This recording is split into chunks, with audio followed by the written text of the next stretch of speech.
Hello,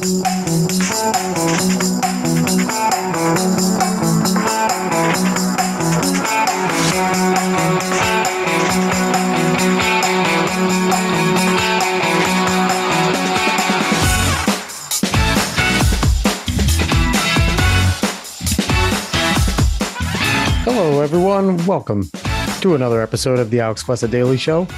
How are we doing tonight? It is January 14th of 2022. I'm recording this evening, and I'm coming at you with another fun edition. I hope everyone has enjoyed what's been going on so far. I'm enjoying it.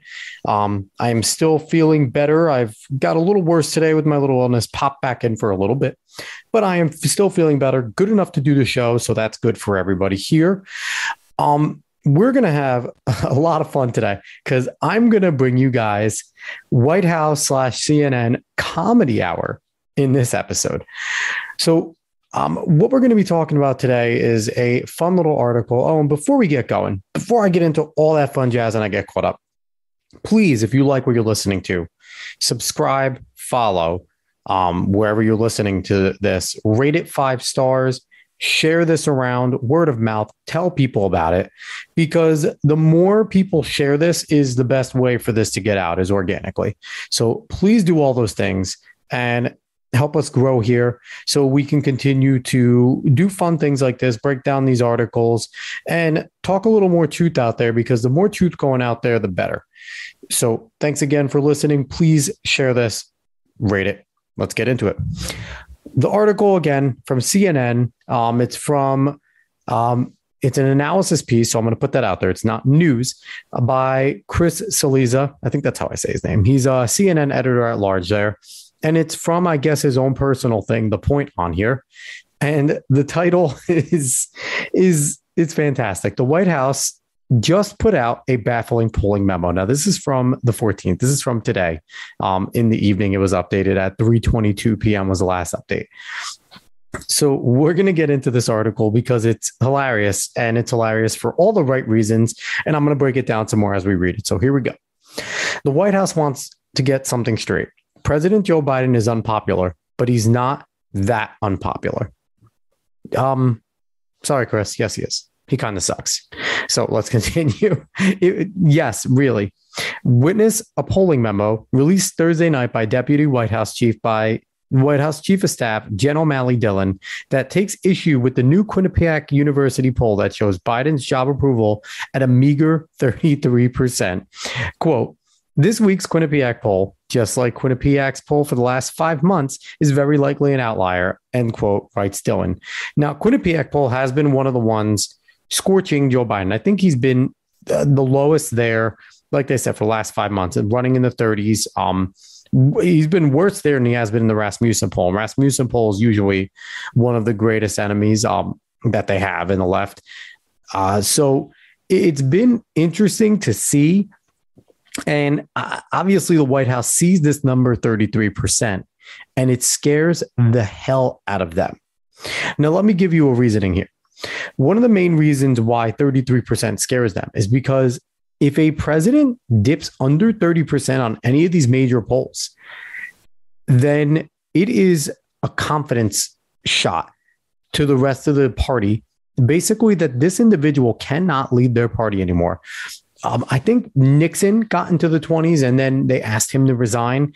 If it gets to that point, it wouldn't surprise me if they don't go and ask Joe Biden to resign. And if we look at some of these places, it's not like you're getting Kamala Harris much better. She's polling right now from Real Clear Politics and favorability ratings at 39.1%.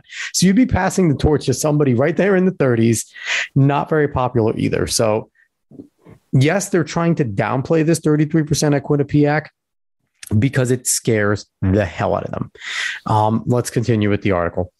As evidence, she cites the 538 running poll average of all polls conducted that shows Biden with an average job approval score of 43%. 43%. I'm going to repeat that because that's hilarious. She blames Biden's low numbers in the Q poll on a higher than average percentage of people saying they don't know in response to the question of whether they approve or disapprove of the job Biden is doing. concludes Dillon. This is likely in part because Quinnipiac still exclusively uses a method called RDD, random digit dialing, calling phone numbers at random to collect data, a method which many major organizations have abandoned. And that's how she defends this. So they don't target their audience like a lot of these other polling places do. So there is less of a chance that they're intentionally waiting, which is what a lot of these polling places do now. They intentionally wait the number of people they call from either side to get certain results. And that's evident in how awful a lot of the polling has been throughout not just the last two elections, the midterm elections. So they right there again, they're playing defense on this and they bring the number 43%. That's a whole 10% higher.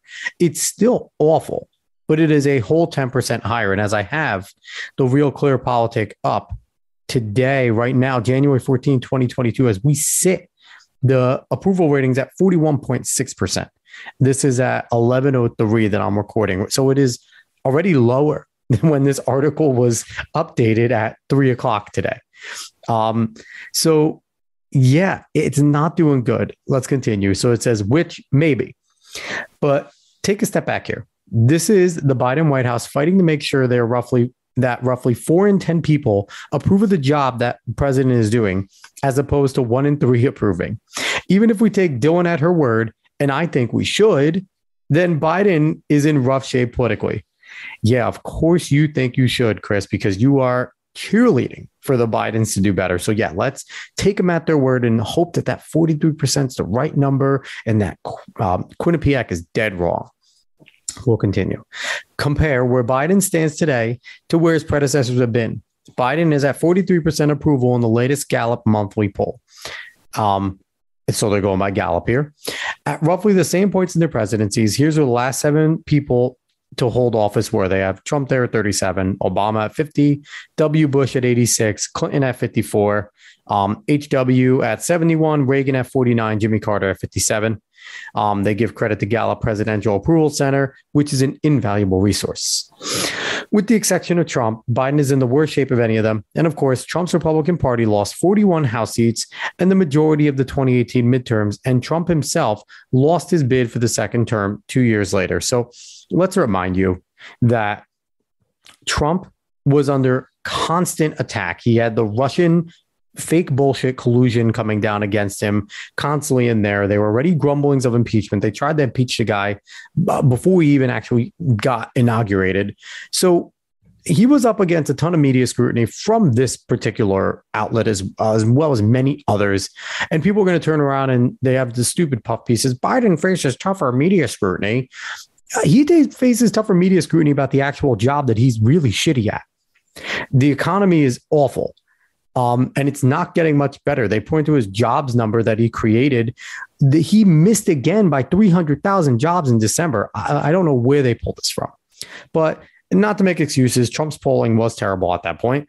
And the reality is the House seats were lost. It was, they lost the majority.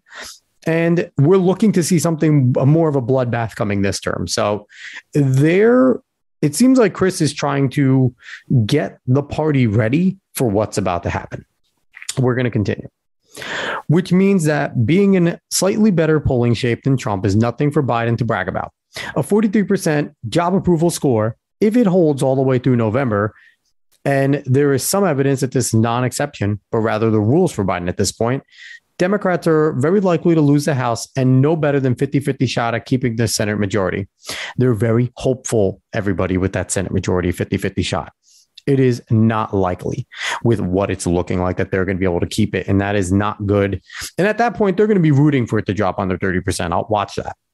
So why then, if you are the Biden White House, put out a memo that insists that the president is at 43% approval?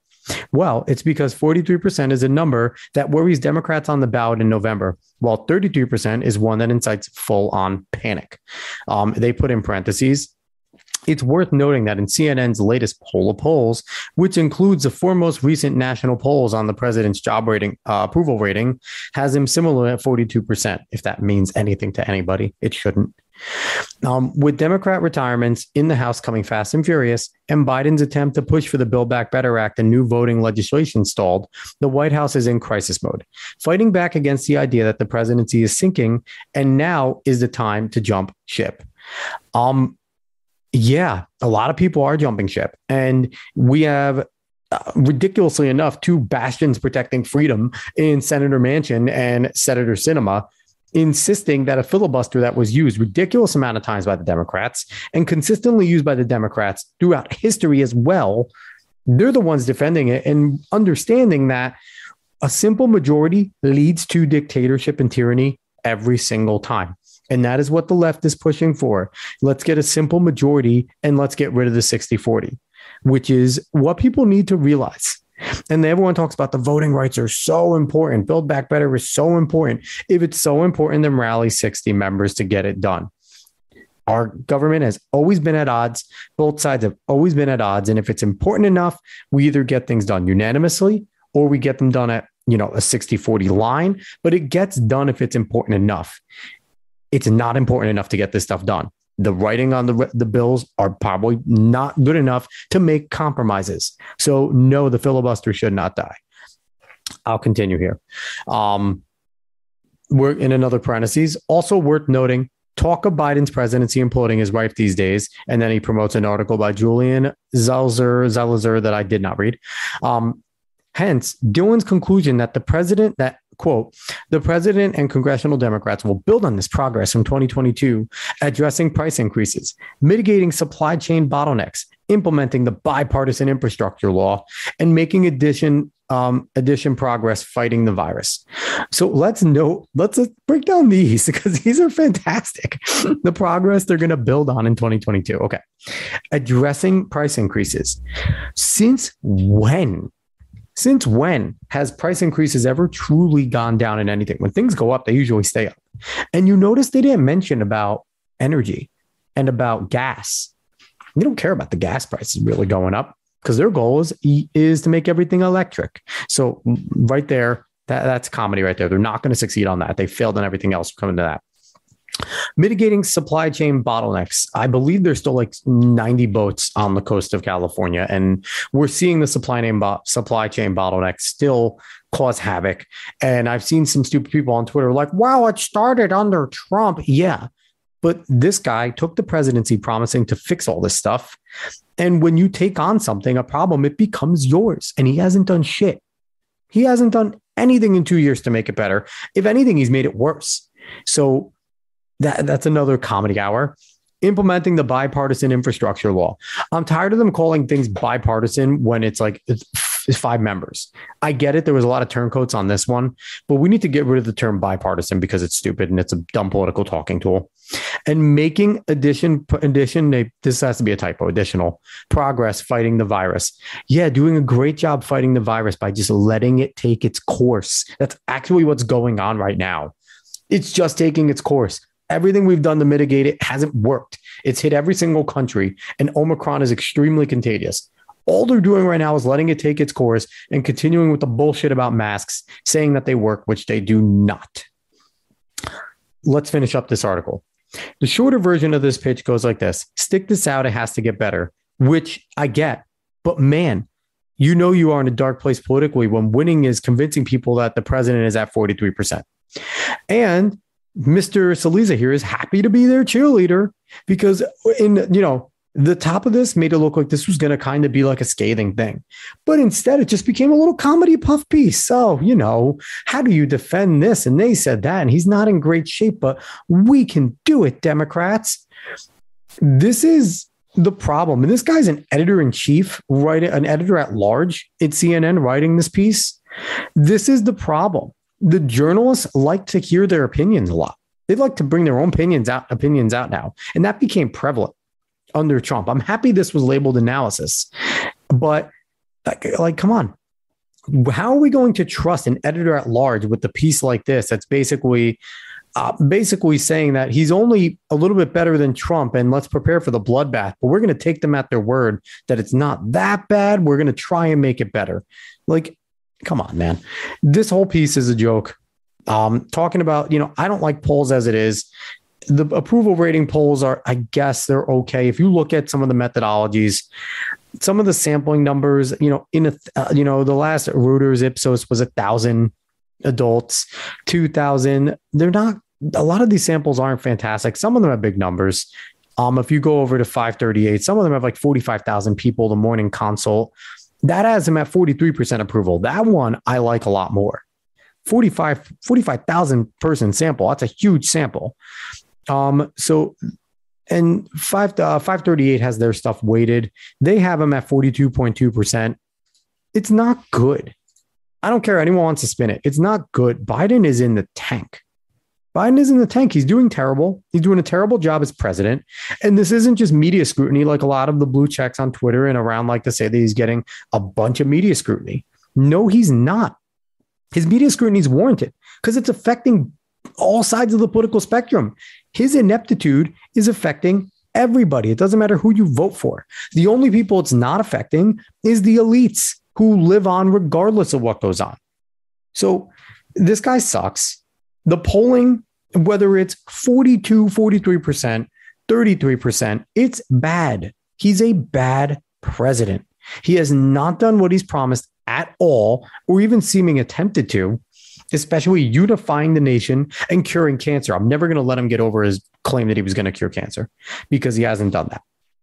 So I just have to throw one more thing. Trafalgar Group was a group that I like. This is as of December 21st, so it definitely has changed, but they had him at 40.4% there. I think it's probably gotten worse if you have to imagine since then, but I don't know. It's tough to read these pieces and just the tone of the piece where it should be a lot more dire is essentially Quinnipiac poll is wrong. We're going to trust Gallup. It's pretty bad, but there's still hope. That's honestly what this piece says. And it's a joke because at this point, if they continue to go down the road they're going as Democrats, if they continue to push, they have to see what they're doing isn't popular. What they're doing is not popular. If you can't get 60-40, then it shouldn't be a thing. If you can't get 2/3 of the House, then it shouldn't be a thing. These bills are too important to just pass on 51, period. So overall, Biden is doing terribly. Maybe Quinnipiac is a little bit of an outlier, 33%, but I kind of like the random dial. That to me tells me they're not really waiting. Who they call more and who they don't. They could be calling any Joe Schmo. So I kind of like that better, but you know what? That's outdated because it gave them the wrong thing. But they're never complaining about Quinnipiac poll when it gives them when it gives them something that they like. So remind you, these polls are all their friends and all their enemies at very different times. But all right, that was some fun. That was some comedy that I felt like giving everybody because every once in a while we need some funny stuff. So I appreciate everyone listening to the Daily. I'll be back hopefully tomorrow. Like as always, we'll see. If my stomach participates, I'll be back. If it doesn't, God willing, maybe I'll have to take another day. David and I couldn't work out schedules for the Alex Cuesta show itself, the main guy there. So we're going to probably skip a week, come back next week and do some fun stuff a little bit longer. But until then, continue to listen to the dailies. If you want our socials, go look up the Alex Cuesta show anywhere you can find social media. As always, like, share, follow, rate 5 stars, and continue to spread the word. I'm going to continue to do this. It's a good time and let's continue to roll. So everybody, I appreciate you listening. Have a good one all.